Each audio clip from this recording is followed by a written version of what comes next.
السلام علیکم. محمد اظہر صدیق اپنے اسپیشل پروگرام کے ساتھ حاضر خدمت ہے. انڈیا بہت آگے جا رہا ہے اور پاکستان کہاں کھڑا ہے وہ سمجھنے والی بات ہے. جسٹس بابر ستار آج بھی آئین اور قانون کی بالادستی قائم کیے رکھیں. وہ کیسے رکھیں اور کیا وجہ ہے کہ عمران خان صاحب کی بچوں سے بات نہیں کرائی جا رہی؟ یہ فسائیت کا دور ہے اور وہ سارے کہہ رہے ہیں کہ وہ خاموش رہے. بھائی دوسری طرف یہ بھی تو بات کریں, کوئی سیاستدان اس پہ بات نہیں, جو ظلم اور زیادتی ہو رہی ہے خاموش بیٹھے ہوئے ہیں. ذرا پوچھے تو صحیح ان سے. عمران خان فسائیت دیکھ رہا ہے, باہر نہیں آیا, کوئی ڈیل نہیں کی, کوئی اسپتال نہیں گیا, اس کے بچوں سے گفتگو نہیں کرائی جاتی, اسپتال میں سہولیات نہیں دی جاتی. یعنی جو اس کا رائٹ ہے کم از کم اس کو جیدر مانگے, شیر مانگے. آپ کے سامنے کھڑا ہے, سینہ تان کے کھڑا ہے, جو مرضی آپ کہتے رہیں, جس طرح کی مرضی الزامات لگاتے رہیں. بارہا میں نے پٹیشن دائر کی, چیف جسٹس عامر فاروق صاحب چلاتے رہے, بعد میں انہوں نے کیس کالج سے کینسل کرنا شروع کر دی. اب میں نے ارلی ہیئرنگ کی درخواستیں دی ہوئی ہیں, وہ ارلی ہیئرنگ کی درخواستیں نہیں لگا رہے. اور میں یہی کہہ رہا ہوں, universal declaration of human right, سب سے پہلے prison act, prison rules, universal declaration of human right کی بات میں کر رہا ہوں. میں جو بات کر رہا ہوں کہ جو آئین اور قانون کی پاسداری کی بات کر رہا ہوں. نیشنل مینڈیلا رولز ہیں, بین الاقوامی قوانین, ICCPR ہے. اور عمران خان صاحب کے بچوں سے بات کرنا ان کا حق ہے. میں نے تو کہا تھا کمیشن بنائیں, آ جائیں کمیشن بنا کر چلتے ہیں اور وہاں جا کر دیکھتے ہیں کہ کیا حالات ہیں بڑے, اور یہ ساری چیز ساری سامنے آ جائے گی. کچا چٹا سارا ان کو کھل جائے گا. رہ گیا بھئی آپ بچوں سے بات ہی نہیں کراتے, ذہنی طور پر اتنا پریشان اور ڈسٹرب رکھتے ہیں. سردیاں یہ ساری گزر گئی, یہ اس دفعہ کی یہ دوسری سردیاں ہیں عمران خان صاحب کی. بیسیکلی تو تیسری سردی کہیں گے آپ, دوسری نہیں تیسری سردی کہیں گے. تیسری 2023 کی سردی پہلی 5 اگست کے بعد, پھر 2024 کی اگر غور کیا جائے, اور پھر دوسری سردی آپ کہیں گے اس کو 2024 کی. ساری تکلیفیں برداشت کی عمران خان نے, یعنی ان کے بچوں سے تو بات کرائیں. کوئی یونائٹڈ ہیومن رائٹ آرگنائزیشن اس پہ آپ بات نہیں کر رہی. UN کا ورکنگ پیپر آیا آربیٹری ڈیٹینشن کے اوپر, لیکن یہ اس پہ تو کوئی نہیں ہے کہ جو ان کا رائٹ ہے, عمران خان کو رائٹ ملنا چاہیے, وہ نہیں دیا جا رہا. اور ہماری عدالتیں بے بس ہے, ہماری سیاستدان جو بے بس ہیں. یعنی سیاستدانوں کو نظر نہیں آ رہا ہے جتنا ظلم ہو رہا ہے, اور آپ خاموش بیٹھے ہوئے سیاستدان باتیں کرا رہے ہیں, ادھر ادھر کی باتیں. اگر اس کو کہتے ہیں کہ تم غلط کر رہے ہو, یہ کر رہے ہو, یا جو وٹ ایور اٹ از, یار عمران خان کا جو رائٹ ہے وہ رائٹ تو اسے ملنا چاہیے. یہ تو نہیں اس کا جو اس کا حق ہے, جو آئین اور قانون کہتا ہے وہ اس کو ملنا چاہیے. لیکن ایک بات تو ہے, پڑھنے ڈال دیا ہوا ہر ایک کو. اس نے میدان میں کھڑا ہے, مقابلہ کر رہا ہے, سامنے کھڑا ہو کے مقابلہ کر رہا ہے. یہ بڑی بات ہے عمران خان کی, یہ کریڈٹ جاتا ہے عمران خان کو. اور 2026 میں جب پاکستان, وہ میں ایک بڑی زبردست بات آپ کے سامنے رکھنا ہے. امریکہ میں F-16 طیارے خرید رہا تھا, تو اس وقت کے وزیر دفاع خواجہ آصف نے پارلیمان میں بیان دیا تھا کہ پیپلز پارٹی کے سابق سفیر حسین حقانی امریکہ میں F-16 کی پاکستان کو فروخت کے خلاف لابنگ کر رہے ہیں. اور آج کیا ہوا؟ آج کوئی بات کر رہا ہے؟ آپ تو سارے مل گئے, کوئی احتساب نہیں, کولا فیل میں تضاد نہیں, پیڑ پھاڑ کے چیڑ پھاڑ کے کرپشن نکالیں گے. مودی کا جو یار ہے غدار ہے, غدار ہے, پتہ نہیں کیا کہہ رہا ہے. آج کہاں ہیں وہ سارے نعرے؟ بھی کھوکھلے نعرے تھے سارے, آپ عوام کو بیوقوف بنانے والے نعرے تھے. کہاں ہیں؟ ذرا بتائیں تو صحیح نہ جا کر قوم کو کہ کیا ہے. ایک بڑا اہم معاملہ ہے اسلام آباد ہائی کورٹ میں. جسٹس بابر ستار, سلیوٹ ہے ان کو. فیضان عثمان کی بازیابی کے بعد پوری فیملی کا نام ECL کی ایگزٹ کنٹرول لسٹ میں ڈال دیا. وہ کیسے ڈال سکتے ہیں؟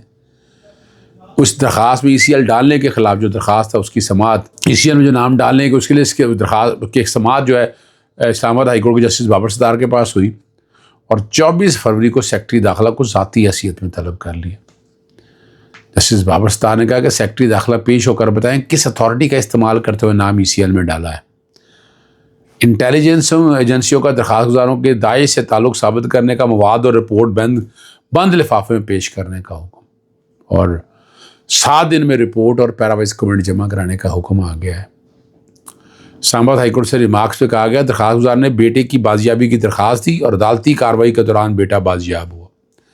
کیس کی کارروائی تاحال جاری ہے. یعنی وہ یہ ہے نا کہ کس نے اغوا کیا یا کس طرح معاملات کو, اور عدالت ایگزیکٹو سے انکوائری کر رہی ہے کہ بچے کو کس نے اغوا کیا.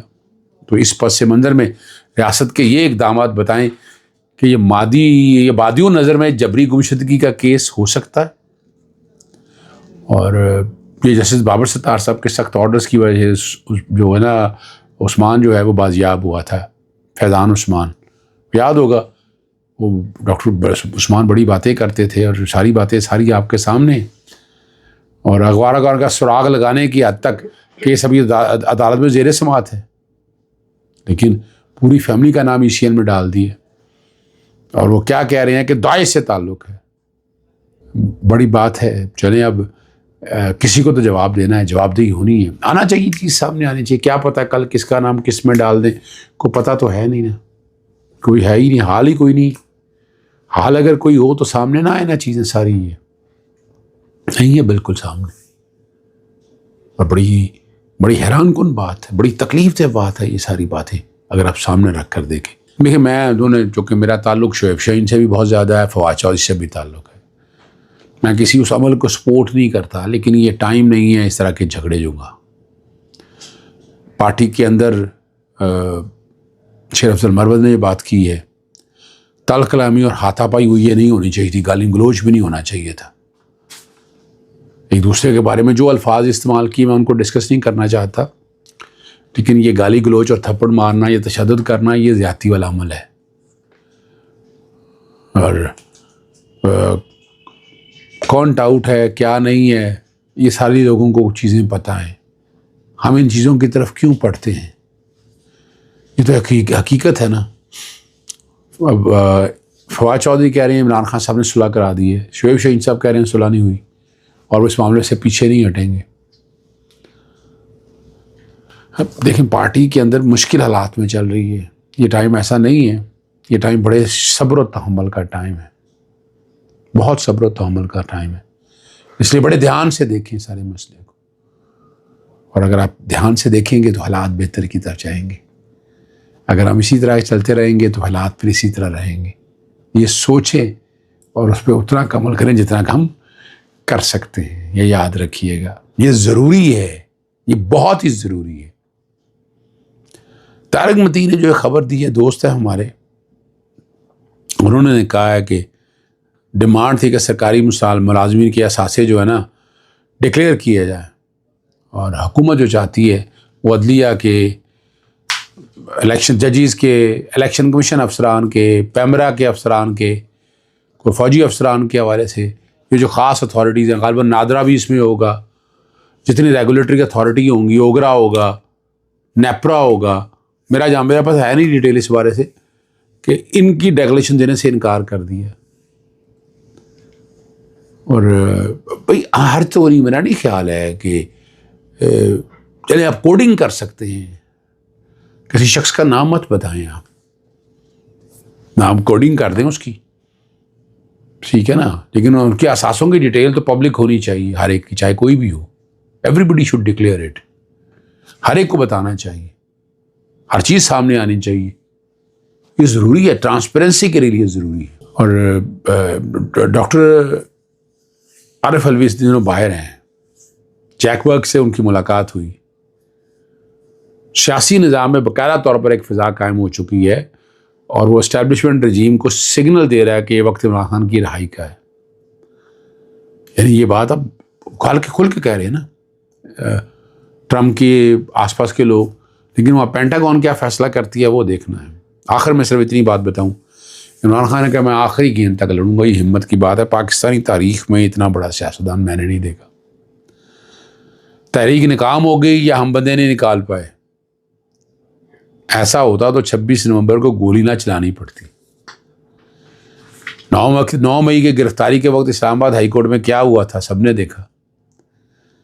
ہم 9 مئی پر اسی لیے جوڈیشل کمیشن بنا رہے ہیں، اور وہ عمران خان صاحب کہتے ہیں کہ یہ فالس فلیگ آپریشن تھا، ہم ریاست سے آئین اور قانون کے مطابق انصاف مانگتے ہیں۔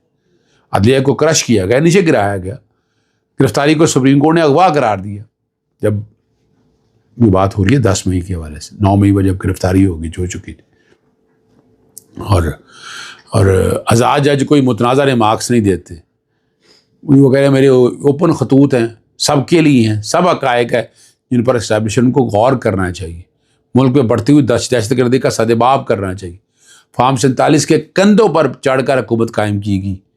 اور ملک میں انٹرنیٹ بند ہے. کوئی یہاں سرمایہ کاری کرے گا؟ خرچے اب کر رہے ہیں ڈھیر سارے. کل حساب ہونا ہے, احتساب بھی ہونا ہے. اللہ کرے کہ آپ کا احتساب بھی ہو. میں بہرحال ہارس اینڈ کیٹل شو کے اندر جو کچھ ہوا ہے, جو مالی کرپشن ہوئی ہے یا جتنے پیسے یہاں لیے گئے ہیں, اس کے حوالے سے میں میٹر ٹیک اپ کر رہا ہوں. جی اجازت چاہتا ہوں. السلام علیکم. اللہ حافظ. پاکستان زندہ.